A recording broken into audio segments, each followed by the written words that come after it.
Hello student, তোমরা যারা ক্যালকাটা ইউনিভার্সিটির আন্ডারে থার্ড সেমিস্টারের ছাত্রছাত্রী আছো এবং তোমাদের সোসিওলজি সাবজেক্টটা এমডিসি কোর্সে সিসি 3 পেপার হিসাবে আছে, তোমাদের জন্য আজকের ক্লাসটা খুবই গুরুত্বপূর্ণ। আজকের ক্লাসে তোমাদের 100% কমনযোগ্য লাস্ট মিনিট সাজেশন নিয়ে আলোচনা করব এবং তোমাদের আমি স্ট্র্যাটেজি আলোচনা করে দেব কিভাবে তোমরা কম পড়াশোনা করে বেশি প্রশ্ন কমন পেতে পারো। দেখো, তোমাদের যে সিসি 3 পেপারটা আছে, যে সিলেবাস তোমাদের সিসি 3 পেপার অনার্সের, সেটা ডিএস সিসি 4 পেপার। আরেকবার ভালো করে শোনো, তোমরা যে সিসি 3 পেপারটা পরীক্ষা দিতে চলেছো, এটা কিন্তু অনার্সের স্টুডেন্টরা ডিএসসিসি 4 পেপারে অলরেডি পরীক্ষা দিয়ে দিয়েছে। অর্থাৎ এই সিলেবাস থেকে একবার কোয়েশ্চেন হয়ে গিয়েছে এবং তোমাদের জন্য কোন প্রশ্নগুলো গুরুত্বপূর্ণ সেটা তোমাদের আমি আজকে বলে দেব। তার আগে তোমরা সিলেবাসটা দেখো, তোমাদের ইউনিট অনুযায়ী সিলেবাস ভাগ করা আছে। প্রথম ইউনিট, দ্বিতীয় ইউনিটে দেখো কার্ল মার্কস আছে, ঠিক আছে, এখানে প্যারেটো আছে এবং এখানে ডুরকেইম আছে, ম্যাক্স ওয়েবার আছে।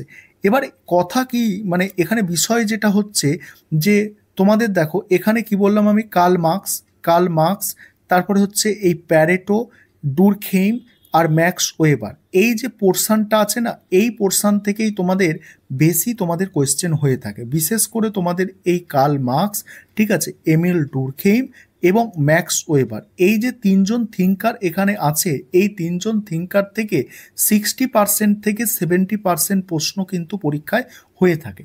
ভালো করে শোনো, এই যে তিনজন থিঙ্কারের আমি নাম বললাম, কার্ল মার্কস, ঠিক আছে, কার্ল মার্কস, প্যারেটো এবং তোমাদের ম্যাক্স ওয়েবার, এই তিনজন থিঙ্কার থেকেই কিন্তু 60 থেকে 70% কোয়েশ্চেন হয়ে থাকে। এবারে তোমাদের আমি অনার্স পেপারে কি প্রশ্ন এসেছে সেটা দেখাবো, তারপর তোমাদের আমি লাস্ট মিনিট 100% কমনযোগ্য সাজেশন নিয়ে আলোচনা করব।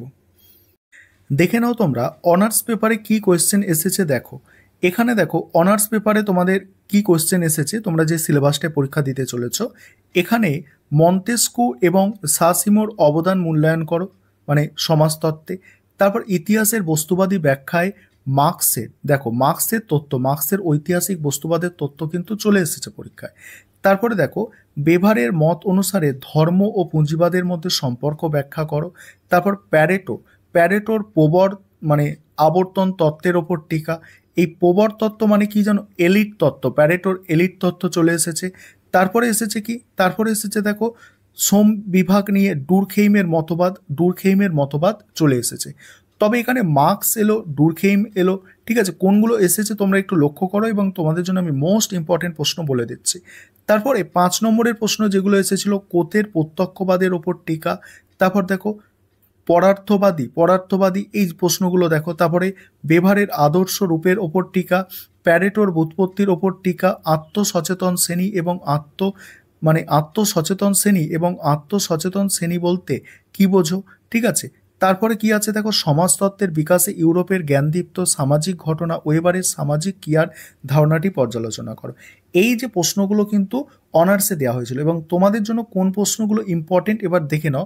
প্রথমেই একটা বলে নিই যে এই ওয়েবারের যে সামাজিক ক্রিয়ার ধারণাটি পর্যালোচনা করো, এইটা তোমাদের কিন্তু 15 নম্বরের জন্য আসবেই, এটা তোমরা জেনে রাখো। এবার তোমাদের 100% কমনযোগ্য সাজেশনটা দেখে নাও। এবারে তোমরা সাজেশনটা দেখো। সাজেশনটার আগেও তোমাদের আমি স্ট্র্যাটেজিটা একটু দেখাবো যে স্ট্র্যাটেজি কি আছে, এটা কিভাবে তোমরা পড়াশোনা করবে। দেখো এখানে যে কোর থিঙ্কারের ওপর তোমরা বেশি ফোকাস করবে, তিনজন কোর থিঙ্কারের ওপর তোমাদের কিন্তু বেশি ফোকাস করতে হবে। আমি প্রথমেই বলেছি, একটা হচ্ছে কার্ল মার্কসের শ্রেণী সংগ্রাম, ঐতিহাসিক বস্তুবাদ এবং দ্বন্দ্বমূলক বস্তুবাদ, এই তিনটে প্রশ্ন মোস্ট ইম্পর্টেন্ট এই সিলেবাসের মধ্য থেকে। এখানে এই ঐতিহাসিক বস্তুবাদ কিন্তু ওদের অনার্সে কিন্তু এসে গিয়েছে, এটা তোমরা 5 নম্বরের জন্য করতে পারো, তবে 15 নম্বরের বড় প্রশ্ন ঐতিহাসিক বস্তুবাদ আসবে না। এখান থেকে শ্রেণী সংগ্রাম এবং দ্বন্দ্বমূলক বস্তুবাদ, এই দুটো প্রশ্ন যদি তোমরা করে নাও, এই দুটো প্রশ্নের মধ্যে থেকে একটা প্রশ্ন তোমরা নিশ্চিত কমন পাবে 15 নম্বরের জন্য। আমি সম্পূর্ণ সাজেশন আলোচনা করব, তার আগে স্ট্র্যাটেজিটা তোমরা দেখো। আর আরেকটা বিষয় তোমাদের এখানে বলে নিই, তোমাদের জন্য কিন্তু আমাদের স্টাডি মেটেরিয়াল তৈরি করা হয়েছে। তোমরা যারা পরবর্তী 4th সেমিস্টারের স্টাডি মেটেরিয়াল পারচেস করতে চাইছো, তোমরা অবশ্যই যোগাযোগ করে নেবে, ঠিক আছে।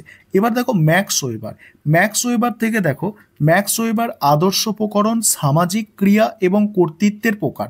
কি বললাম? আদর্শ প্রকরণ, সামাজিক ক্রিয়া এবং কর্তৃত্বের প্রকার। এই কটা যদি তোমরা ম্যাক্স ওয়েবার থেকে এই তিনটে তোমরা করে যাও, এখান থেকে তোমরা একটা নিশ্চিত কমন পাবে। তো স্ট্র্যাটেজিটাকে বোঝার চেষ্টা করো। ম্যাক্স ওয়েবার থেকে একটা প্রশ্ন পরীক্ষায় থাকবেই, এবং এই তিনটে যদি তোমরা করে যাও সেখান থেকে তোমরা একটা প্রশ্ন অবশ্যই কমন পাবে। এবং অনার্সে যেহেতু ম্যাক্স ওয়েবার বড় প্রশ্ন আকারে তেমন দেওয়া হয়নি, তোমাদের জন্য মোস্ট ইম্পর্টেন্ট। তারপর ডুরখেইম থেকে তোমাদের করতে হবে সামাজিক সংহতি, সামাজিক ঘটনা এবং এই আত্মহত্যার তত্ত্ব। এখানে তোমাদের সিলেবাসের মধ্যে অত ইম্পর্টেন্ট নয়, এখানে এই সামাজিক সংহতি, সামাজিক ঘটনা এই দুটো করলে একটা কিন্তু কমন আসার সম্ভাবনা অনেক বেশি। যে এই যে তিনজন থিঙ্কার এর ওপর ফোকাস করলেই তোমরা, আমি প্রথমেই বলেছি যে তোমরা 60 থেকে 70% প্রশ্ন এখানে কিন্তু কমন পেয়ে যাবে। এবারে তোমরা সম্পূর্ণ সাজেশনটা এবার তোমরা দেখে নাও।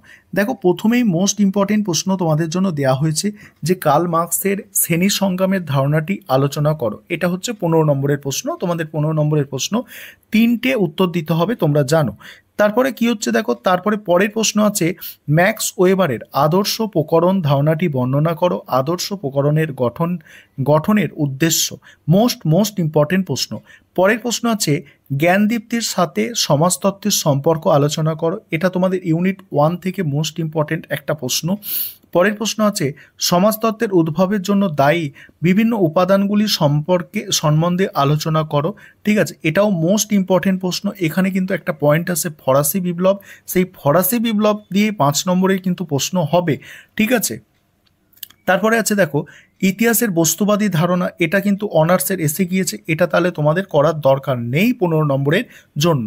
তারপরে দেখো সামাজিক সংহতি সম্বন্ধে ডুরখেইম কি বলতে চেয়েছেন। তারপর হচ্ছে যান্ত্রিক সংহতি এবং জৈবিক সংহতির মধ্যে পার্থক্য। পরের প্রশ্ন আছে ওয়েবারের অনুসরণে সামাজিক ক্রিয়ার গুরুত্বপূর্ণ ধরনগুলি কি কি ব্যাখ্যা করো। নেক্সট আছে কার্ল মার্কসের দ্বন্দ্বমূলক বস্তুবাদ। এই হচ্ছে দ্বন্দ্বমূলক বস্তুবাদ। দুটো বললাম, মার্কসের দ্বন্দ্বমূলক বস্তুবাদ আর শ্রেণী সংগ্রাম, এই দুটোর মধ্যে একটা প্রশ্ন কিন্তু মোস্ট ইম্পর্টেন্ট। তারপরে ম্যাক্স ওয়েবারের বর্ণিত কর্তৃত্বের, ম্যাক্স ওয়েবারের কর্তৃত্বের ধারণা, এটা খুবই ইম্পর্টেন্ট, কর্তৃত্বের বিভিন্ন প্রকার। তারপরে সমাজতত্ত্বের বিকাশে জ্ঞানদীপ্তির ভূমিকা। ঠিক আছে, মোস্ট ইম্পর্টেন্ট প্রশ্ন। তারপরে প্যারেটো মানুষের কাজকে কয় ভাগে ভাগ করেছেন ও কি কি, এটা দেখতে পারো, তবে মোস্ট ইম্পর্টেন্ট প্রশ্ন এটা নয়। প্যারেটোর এলিট তত্ত্ব, প্যারেটো দিয়ে যেহেতু একটা অনার্সে এসে গিয়েছে, মনে হয় না এটা আর দেবে। ঠিক আছে, তবে তোমাদের বলে দিয়েছি যেগুলো ইম্পর্টেন্ট প্রশ্ন বলে দিয়েছি। এবং এখানে দেখো, এখানে 15 নম্বরের যে এক্সট্রা আমি প্রশ্ন রেখেছিলাম, এই প্রথম প্রশ্নটা আসার কিন্তু সম্ভাবনা আছে, এটা তোমরা দেখতে পারো। ফরাসি বিপ্লব এবং শিল্প বিপ্লব কিভাবে সমাজতত্ত্বের উদ্ভবকে প্রভাবিত করেছে, এই প্রশ্নটাও তোমাদের কিন্তু ভালো করে দেখতে হবে। এই প্রশ্নটা তোমাদের প্রথমেই কোয়েশ্চেন পেপারে থাকতে পারে, তাই এই প্রশ্নটা খুব ভালো করে দেখে যাবে। এছাড়া এখানে একটা প্রশ্ন দেওয়া আছে, এটা না দেখলেও চলবে। ঠিক আছে, তাহলে আশা করি তোমরা 15 নম্বরের জন্য কোনগুলো করবে বুঝতে পেরেছো এবং স্ট্র্যাটেজিটা বুঝে নিয়েছো যে তোমাদের যে মেন 3জন থিঙ্কারের উপর ফোকাস করতে হবে, করলেই তোমরা কিন্তু ওখান থেকেই প্রশ্ন কিন্তু কমন পাবে। ওখান থেকে মিনিমাম তোমরা যদি 2টো প্রশ্ন লিখে আসতে পারো সেটাই অনেক কিন্তু। এবারে 5 নম্বরের প্রশ্নের জন্য কি করবে দেখো, 5 নম্বরের প্রশ্ন দ্বন্দ্বমূলক বস্তুবাদের মূলনীতি, তারপর শ্রেণী সচেতনতার ওপর টিকা, তারপর ডুরখেইমের দমনমূলক নীতি, সামাজিক ক্রিয়া এবং সামাজিক ঘটনার পার্থক্য, এইগুলো তোমাদের 5 নম্বরে যেগুলো স্টার্ট দেওয়া আছে। তারপর এখানে একটা প্রশ্ন আছে ঐতিহ্যবাহী কর্তৃত্বের গুরুত্ব লেখো। পরের প্রশ্ন আছে দেখো ফরাসি বিপ্লবের গুরুত্ব, কিভাবে শিল্প সমাজে পরিবর্তন এসেছে। তারপর ফরাসি বিপ্লব এবং সমাজতত্ত্বের উদ্ভবের মধ্যে সম্পর্ক, কার্ল মার্কসের সামাজিক শ্রেণীর তত্ত্ব। নেক্সট আছে দেখো, এই প্রশ্নটা আছে, এটা তোমরা দেখে যেতে পারো, মোস্ট ইম্পর্টেন্ট প্রশ্ন নয়। ম্যাক্স ওয়েবারের আদর্শ প্রকরণ তত্ত্ব, মোস্ট ইম্পর্টেন্ট প্রশ্ন। ম্যাক্স ওয়েবারের ভেরেনহেস্টান ধারণাটি সম্পর্কে আলোচনা করো, মোস্ট ইম্পর্টেন্ট 5 নম্বরের জন্য এই প্রশ্নটা তোমরা অবশ্যই কমন পাবে। ম্যাক্স ওয়েবারের সামাজিক ক্রিয়ার তত্ত্বটি সংক্ষেপে আলোচনা করো। পরের প্রশ্ন আছে সমাজতত্ত্বের উত্থানের কারণ, তারপর ঐতিহাসিক বস্তুবাদ। এটা মোস্ট ইম্পর্টেন্ট, কারণ অনার্সে এটা 15 এসেছে, তোমাদের 5-এ আসার সম্ভাবনা অনেক বেশি। ক্ষমতা কর্তৃত্বের মধ্যে পার্থক্য। এবার এখানে এক্সট্রা কিছু প্রশ্ন আছে, এগুলো তোমরা না দেখলেও চলবে, তবে যাদের পক্ষে সম্ভব আছে তোমরা একটু দেখে যেতে পারো। তাহলে এখানে আমি তোমাদের স্ট্র্যাটেজিটা আলোচনা করেছি। এখানে বলেছি কার্ল মার্কসের শ্রেণী সংগ্রাম এবং তোমরা দ্বন্দ্বমূলক বস্তুবাদ, এই দুটো ভালো করে পড়বে। ম্যাক্স ওয়েবারের আদর্শ প্রকরণ, সামাজিক ক্রিয়া এবং কর্তৃত্বের প্রকার, এবং এমিল ডুরখেইমের এই দুটো সামাজিক সংহতি সামাজিক ঘটনা। দেখো স্ট্র্যাটেজি এটা। এবারে ইন্ট্রোডাকশান এবং অরিজিনের যে পার্টটা আছে ইউনিট 1 থেকে, সেখানে ফরাসি বিপ্লব, শিল্প বিপ্লব, ইউরোপের জ্ঞানদীপ্তি, এই প্রশ্নগুলো কিন্তু এখানে কমন আসে। আর প্যারেটোর এলিট তথ্য, ঠিক আছে, এলিট থিওরি যেটা আছে, একটা ছোট ইউনিট হলে প্রতি বছর এখান থেকে প্রায় প্রশ্ন আসে। এইভাবে তোমাদের কিন্তু আমি স্ট্র্যাটেজিটা তৈরি করে দিয়েছি।